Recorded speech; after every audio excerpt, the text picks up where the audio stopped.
A 40 anni ho capito una cosa incredibile. Le persone che ammiravo di più, quelle che sembravano così sicure di sé, in realtà stavano ancora recitando una parte. Poi ho scoperto una verità che Marco Aurelio aveva capito 2000 anni fa. Una verità che cambia tutto dopo i 40.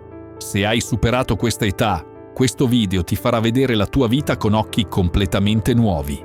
Resta fino alla fine perché ti svelerò i 5 segreti che i filosofi stoici usavano per trasformare la maturità nel loro momento di massima potenza. La società moderna ci ha mentito per decenni. Ci hanno fatto credere che dopo i 40 la vita va in discesa, che i nostri anni migliori sono ormai alle spalle. Marco Aurelio divenne imperatore a 39 anni. Seneca scrisse le sue opere più profonde dopo i 60. Epitteto fondò la sua scuola filosofica quando molti pensano già alla pensione. Ma aspetta, non sto dicendo che invecchiare sia facile. Lo stress del lavoro che non finisce mai, i figli che crescono e se ne vanno, il corpo che cambia, le responsabilità che aumentano invece di diminuire. Ti sei mai svegliato la mattina pensando: chi sono io veramente? Cosa sto facendo della mia vita? Se è così, sei pronto per quello che sto per condividere. Punto 1. La libertà delle aspettative altrui. Primo segreto. Dopo i 40 finalmente smetti di recitare. Marco Aurelio scriveva nelle sue meditazioni: quanto guadagna in tranquillità chi non si preoccupa di cosa il vicino dice, fa o pensa, ma solo di ciò che egli stesso fa. A 20 anni volevi piacere a tutti. A 30 cercavi ancora l'approvazione del capo, dei genitori, degli amici. Ma dopo i 40 qualcosa cambia. Ti rendi conto che chi ti giudica spesso ha una vita più caotica della tua. Mia cugina Francesca aveva 50 anni quando ha lasciato il lavoro in banca per aprire un bed and breakfast in Toscana. I colleghi l'hanno chiamata pazza. A 50 anni non si cambia vita. Oggi, 3 anni dopo, è più serena di quanto sia mai stata. Sa chi è, sa cosa vuole. Sai perché dopo i 40 diventi immune ai giudizi? Perché hai accumulato abbastanza esperienza per capire una verità fondamentale. La maggior parte delle persone che ti giudicano sta proiettando le proprie paure su di te. Quando qualcuno dice «non puoi fare quello a 50 anni», in realtà sta dicendo «io ho paura di provare qualcosa di nuovo a 50 anni». Immagina 3 cerchi concentrici intorno a te. Cerchio interno. Le 5-7 persone che ti amano davvero. La loro opinione conta. Cerchio medio. Amici, colleghi, conoscenti. La loro opinione è interessante, ma non decisiva. Cerchio esterno. Tutti gli altri. La loro opinione è irrilevante. Completamente. Dopo i 40 capisci che sprecare energia per il cerchio esterno è un lusso che non puoi permetterti. Da oggi, quando senti quella vocina che dice «Cosa penseranno gli altri?», fermati, respira e chiediti «Questa persona è nel mio cerchio interno». Se la risposta è no, la loro opinione non conta. Punto. Punto 2. La saggezza dell'esperienza. Secondo segreto. I tuoi errori diventano la tua forza. Senti qua. Seneca perse una fortuna 3 volte nella vita. 3 volte. Ma ogni volta imparava qualcosa di prezioso. E alla fine divenne uno degli uomini più saggi di Roma. A 20 anni gli errori ti devastano, ti sembra la fine del mondo. A 40 capisci che ogni errore è stato un maestro travestito. Il mio amico Giuseppe ha divorziato a 42 anni. All'epoca sembrava un disastro totale. Oggi dice: è stato il regalo più grande che mi ha fatto la vita. Ha imparato a stare bene da solo. Ha scoperto passioni che non sapeva di avere. Ora ha una relazione più sana di qualsiasi coppia ventenne che conosco. Ecco cosa cambia dopo i 40. Smetti di vedere gli errori come fallimenti e inizi a vederli come dati.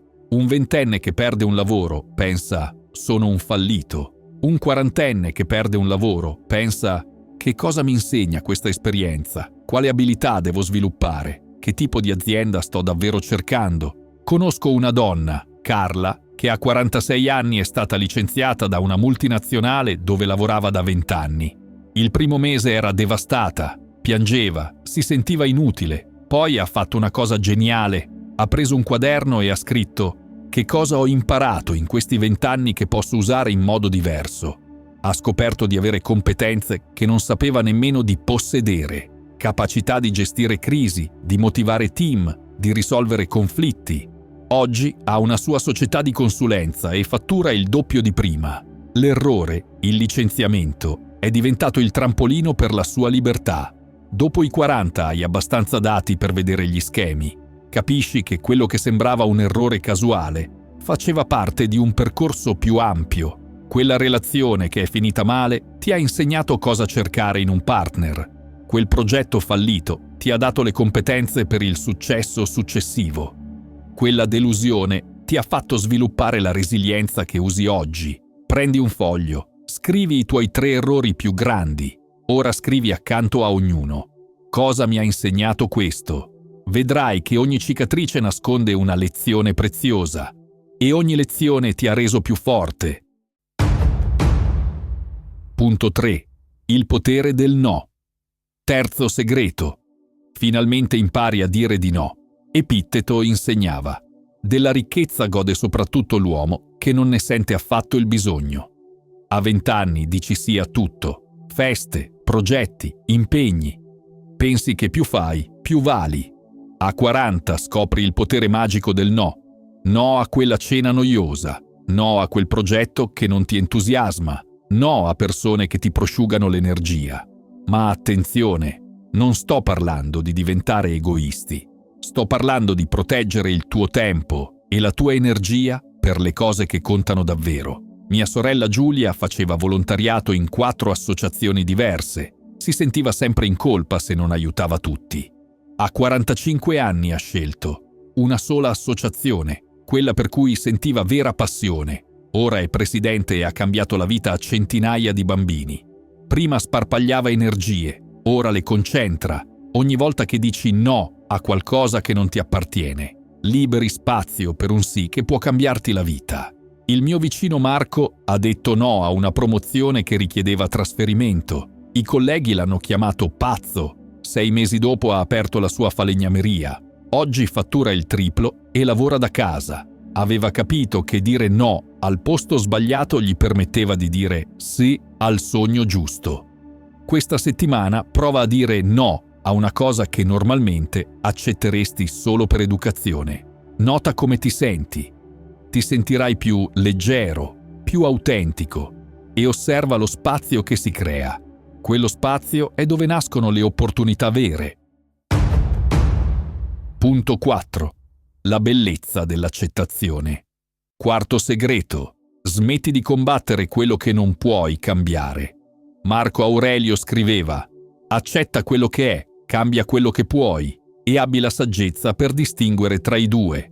In realtà questa è una parafrasi moderna, ma il concetto è puramente stoico. I capelli grigi li accetti. Le rughe raccontano la tua storia. Il metabolismo più lento? Mangi meglio invece di abbuffarti come a 20 anni. Il mio vicino di casa, Roberto, a 50 anni ha iniziato a portare gli occhiali. Per mesi si è lamentato: sto invecchiando, non sono più quello di prima. Poi ha comprato degli occhiali eleganti. Ora dice che gli danno un'aria più autorevole. Ha trasformato un limite in un vantaggio. Quando accetti quello che non puoi cambiare, liberi un'energia incredibile, energia che prima sprecavi lamentandoti. Ora la usi per migliorare quello che puoi controllare. L'accettazione non è rassegnazione, è strategia intelligente. Quando accetti i tuoi limiti, scopri le tue vere potenzialità. Mia zia Teresa, a 60 anni, ha scoperto di avere problemi alle ginocchia. Fine del tennis, che amava da sempre. Invece di piangersi addosso, si è iscritta a un corso di pittura. Aveva sempre sognato di dipingere, ma non aveva tempo. Oggi espone in gallerie locali. I problemi alle ginocchia l'hanno portata a scoprire il suo talento nascosto. Ecco cosa ho capito osservando centinaia di persone dopo i 40 anni. I più felici non sono quelli che hanno avuto meno problemi, sono quelli che sono diventati più bravi a trasformare i problemi in opportunità. Conosco una signora, Anna, che a 52 anni ha perso l'udito da un orecchio per una malattia. All'inizio era devastata.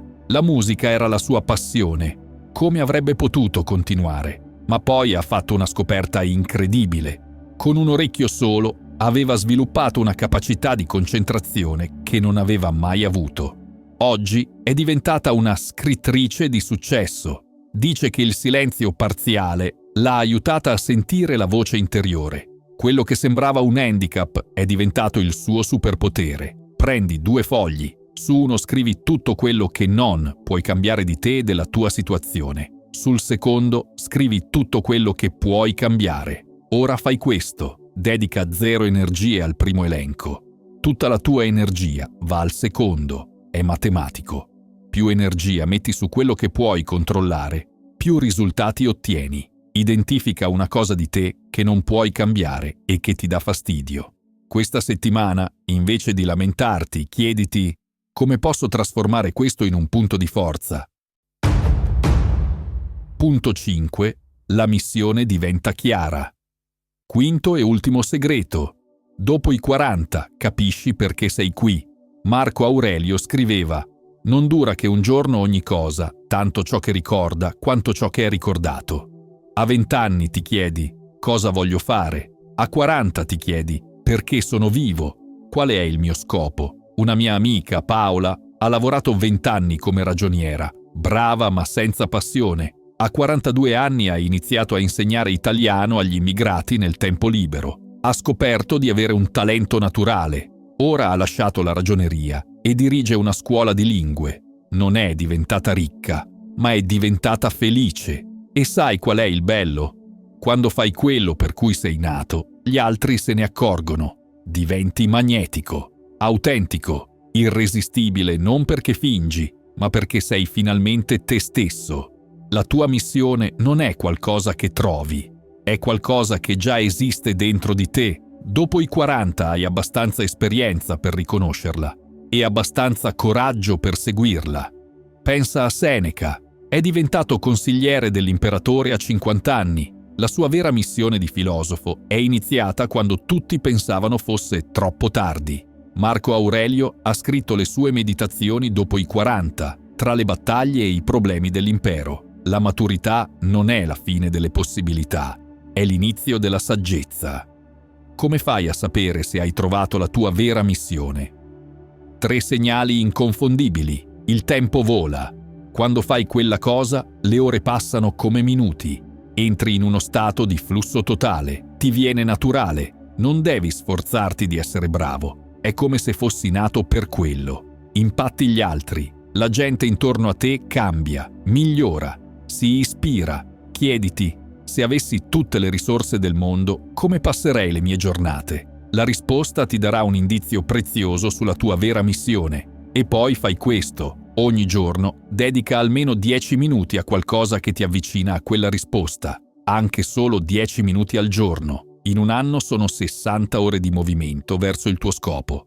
Non è poco. È l'inizio della tua rinascita.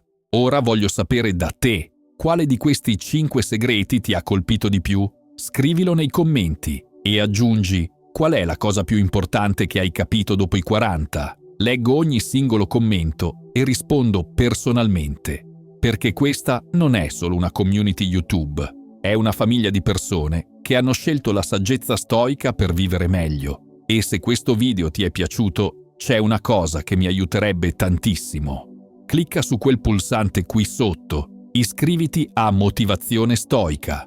Ogni settimana pubblico video che trasformano la saggezza antica in consigli pratici per la tua vita. Marco Aurelio, Seneca ed Epitteto sono i tuoi nuovi mentori personali. E ricorda, la vita dopo i 40 non è una discesa, è l'inizio della tua vera scalata. Ci vediamo nel prossimo video e grazie per essere parte di questa famiglia stoica.